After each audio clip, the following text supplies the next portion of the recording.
So in this demonstration video, we're briefly going to cover the ideas behind dictionaries for this course, B06 using Python packages. And we're going to look at how we can look at code describing dictionaries on these slides before writing it in PyCharm more extensively. So dictionaries are associative arrays. We have a bunch of indices, which are not numbers in this case, like normal lists or arrays. These are keys, so they may be strings or indeed integers or some sort of mix of them that refer to value. So just like we have lists where they have an integer referring to a value, we have keys and values in these dictionaries. So we have a bunch of key values pairs that define our dictionaries. We can create a dictionary using these square brackets as we want. And like we had earlier, we have the example here of dict1 that's created using these curly brackets with Alice as a key referring to a value 12. So that's one way of setting up a dictionary with a colon in between defining the difference between the key and the value. So if Alice and Bob there with 12 and 34. If we overwrite this, we would reassign dict1, which becomes a new dictionary, again with Alice equal to 9 and 9 and Bob to be 0. So that would overwrite these previous ones. We can extract the keys from a dictionary using list, the list function here. We can extract the keys from dict1, and we can even sort this list if we want to, if it's a very big one. We can also add an entry into an existing dictionary, so that for Charlie here, so we're adding Charlie to be 44. And we can print that out just to check for this key, do I have a value? If we want to delete Charlie, we can do that. We can use del a space and then dict1 Charlie. So that will delete that key and value together. That's all gone. And then we can check, is Charlie in dict1 or not? And this would evaluate as true or false, depending on what we've done. Another way of creating a dictionary uses this, uses these parentheses to define the key and value with square brackets, like a list, and then with round brackets as for the function dict at the start. So we have a dict in here instead of the curly brackets we had before. So you see there, we can print out the elements of dict2, which you see here for ABC and their corresponding values, 10, 11, and 12. And then we list out the keys for that dictionary. Another way of defining a dictionary, again, uses the dict function. This is the most concise way, probably, that we have these are our keys here, 1, 2, and 3, and these are values 1, 2, and 3, the integers. And then we can print out the elements of this dictionary we created in the same way. A handy tool we will use to iterate through a dictionary is items. So this can be combined with a for loop to go through our dictionary. So if we create a dictionary called dict3, in the same way as we have before, we can say for some random variable key 1 and value 1 in dict3.items, print the key and the value. So this goes through all the items in dict3, and we know that this pair here, whatever they're called, correspond to the key and value. And this will print out the corresponding keys and values like this. In the same way, you have enumerate, which performs the same sort of thing, except it iterates through the dictionary like it was an array, so like it's an ordered array. So here, the setup is the same. We have dict3, and then we enumerate through dict3 with key and value 1. And that will print out them in this order. So you see the keys are actually lost, but the order is still retained. Another component for making a dictionary-like variable called a zip. Because a zip is a function that takes in two different lists, in our case, probably, that we'll be dealing with most often. And that might be a bunch of sample names here. So we have A1, B2, C3, D4 observations here. That's a list with square brackets 12, 34, 56, 78. And they're related to each other in this manner. So what we can do is basically give them both to zip, a bit like a data frame in R. And that will create a structure that we can look at. So if we zip it together like this command here, we look at new one, and we say for the keys and the values, print out the keys and the values. So we're using the dot format function to have a key 1 and a value 1 from our zip. And then we use these curly brackets correspond to these elements above, 0 and 1. So in that way, we can extract information from that zip. So that's kind of a convenient way if you have existing arrays maybe they're very big and it's kind of difficult to put them into a new dictionary data structure. So let's continue this using PyCharm. So what we can do is go into PyCharm and click on New Project here and create a new project. We can call it whatever name we want. We might call it Dictionary 1, for example, and that will open that project. And I need to change my screen to that new project, which you can see there. And it's just creating it now. So I can move this panel to the left so I can see my coding part more easily. And I can delete all this stuff because I'm not going to use it in my script. What I can do then is try some of our commands from dictionary. So if we create a dictionary, dict1 here, I press the green sign there, that will execute that. And what I can do is toggle the view to zoom in a bit. So go to view in the menu, and then you can increase the font size. So we can see that nothing is created there because we didn't print anything else out. What we can do is create a dictionary with Alice and Bob, like we had in the examples. If we do that here, we can see that we're creating a dictionary with Alice here and Bob. And let's say we want to print dict1. We can do that. So from that there, we see this is printed here. And what we see there as well is that we have this red star here, list. So if we list dict1, this in principle is supposed to print the keys here, but this isn't working for this particular code. So we can try a different version, the one with the names and phone numbers. That's another string we can create. So there we have dictionary 0, and then we can print that out as well in the same way as we had before.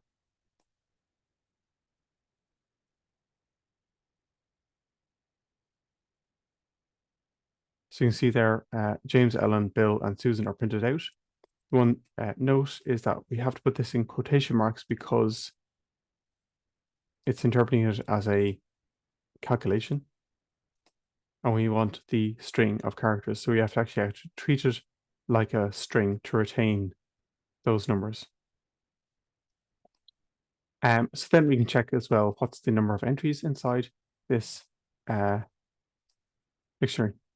And what we need to do is print that out.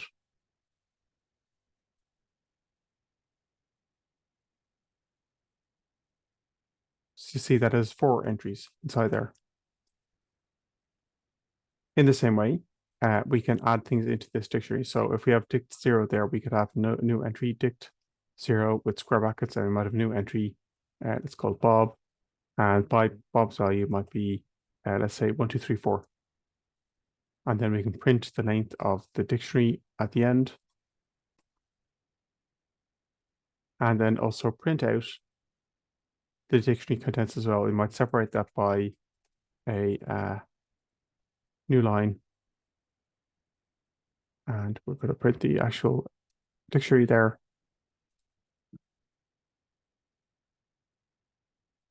So let's put a commas instead. So the plus sign didn't work there.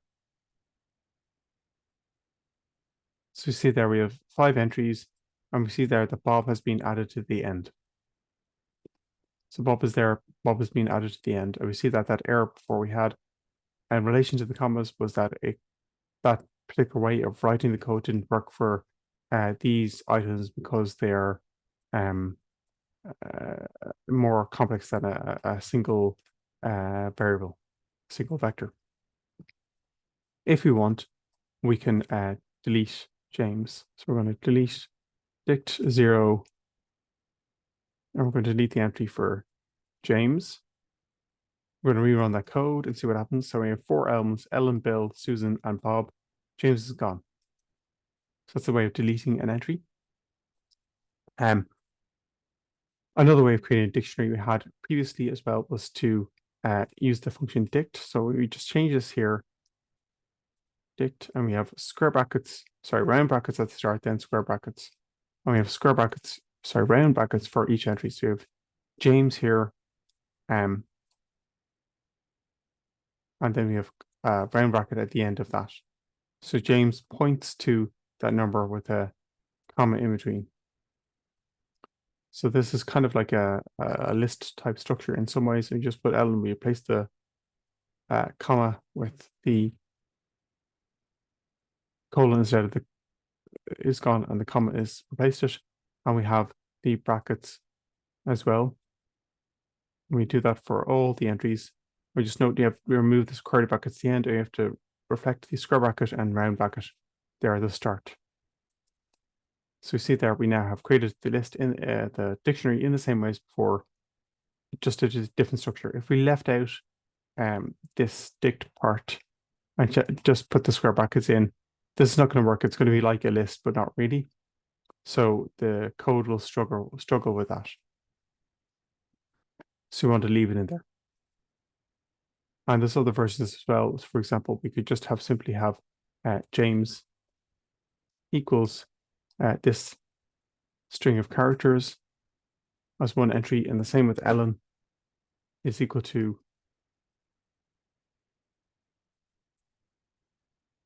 this string of characters.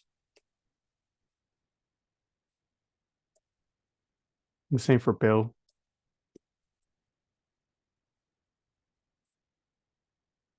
And then also Susan there as well. So this just needs variant brackets. So that's maybe the simple way of constructing a dictionary. So you can see there, they're all retained inside there. So there's several different ways of creating a dictionary. We looked at how if we have a dictionary like this, and let's say we'll retain James in there. I'll get rid of this. We can then use the .items function to go through this dictionary. So we could say for each one in dict 0.items, and then we have print each one. So this is going to print out sorry, this is the value one, val one.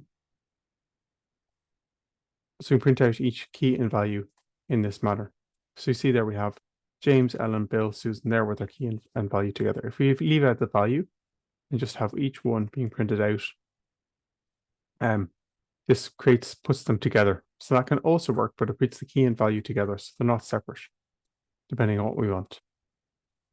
So that's another way of doing it. We can also use enumerate. So enumerate is a similar function to items.